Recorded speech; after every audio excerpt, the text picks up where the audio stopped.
আগে সংস্কার পরে নির্বাচন, এ যেন মনে হয় শেখ হাসিনার সেই কথারই প্রতিধ্বনি যে আগে উন্নয়ন পরে গণতন্ত্র।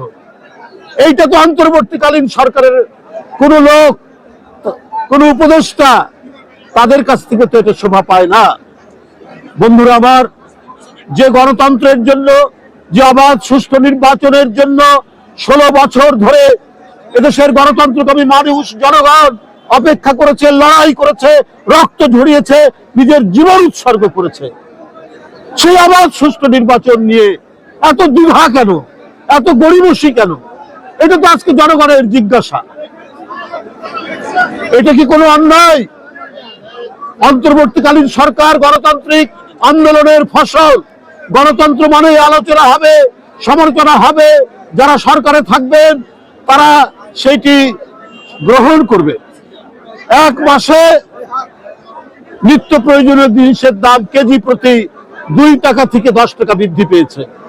তো সরকারের এই যে দৃষ্টিহীনতা, আমি বলবো যে বাজারের মূল্য যে বৃদ্ধি পাচ্ছে, এই ক্ষেত্রে যে পদক্ষেপ গ্রহণ না করা, দৃষ্টি না দেওয়া, এর জন্য কি সমালোচনা করা যাবে না? সরকারের প্রশাসন যদি নিরপেক্ষভাবে কাজ না করে, তো তার জন্য কি কোনো সমালোচনা করা যাবে না? তাহলে কিসের ভয় দেখান যে 1/11 পুনরাবৃত্তি হবে?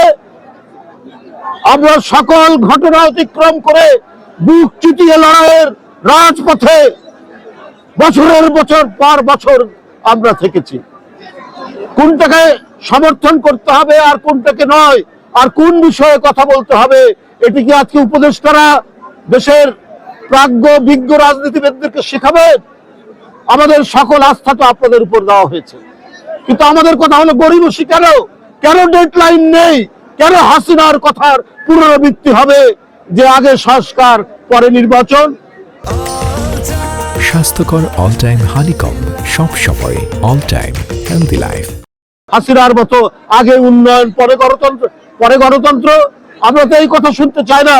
আরে সংস্কার তো হচ্ছে একটা চলমান প্রক্রিয়া, যুগের পর যুগ চলতে পারে সংস্কার, নানা কারণে নতুন নতুন সংস্কার হতে পারে।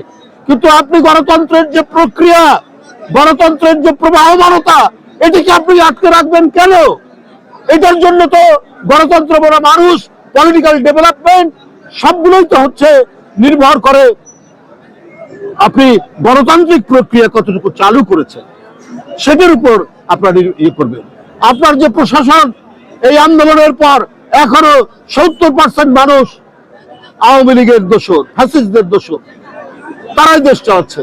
যারা বঞ্চিত হয়েছেন তাদের হয়তো কয়েকজনকে আপনারা প্রমোশন দিয়েছেন, কিন্তু তাদেরকে কোনো গুরুত্বপূর্ণ পদে দেননি।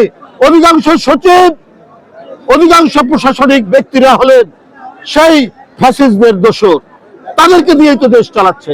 তাহলে আপনার জিনিসপত্রের দাম কমবে কি করে? কি করে আইন শৃঙ্খলা আপনি নিয়ন্ত্রণ করবেন?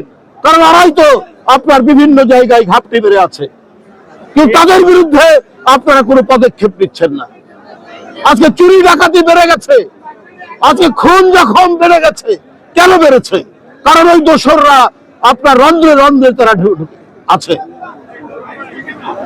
তাহলে আজকে কাদেরকে দিয়ে আপনি জরিপ করাবেন? ব্যুরো অফ স্ট্যাটিস্টিক্স সরকারি সংস্থা, তাদেরকে দিয়ে নাকি জরিপ করাচ্ছেন। তাতে নাকি জনগণ বলে যে আগে স্থানীয় সরকার নির্বাচন, তারপরে হচ্ছে পার্লামেন্ট নির্বাচন। আপনি যদি সরকারি সংস্থাকে দিয়ে করেন, ওরা তো সরকারের মুখ চেয়েই কথা বলবে, কিন্তু আপনি আপামর জনসাধারণের সাথে কথা বলেন, তারা কি চায় দেখেন। যে জিনিসটি আজকে 16 বছর 1.5 যুগ বন্ধ, আজকে জনগণরা ভোট দিতে পারে না। আজকে জনগণরা ভোট দিয়ে তাদের নিজের মতো সরকার গঠন করতে পারে না। সেইটাকে বাদ দিয়ে আপনারা ব্যুরো অফ স্ট্যাটিস্টিক্স দিয়ে আপনারা জরিপ করাচ্ছেন যে আগে কি স্থানীয় সরকার নির্বাচন, তারপর পার্লামেন্ট নির্বাচন। এগুলো মানুষের কাছে নানা প্রশ্ন দেখা দিচ্ছে। এগুলোর দিকে দৃষ্টি দেন। আপনাদের আচরণ যদি নিরপেক্ষ না হয়,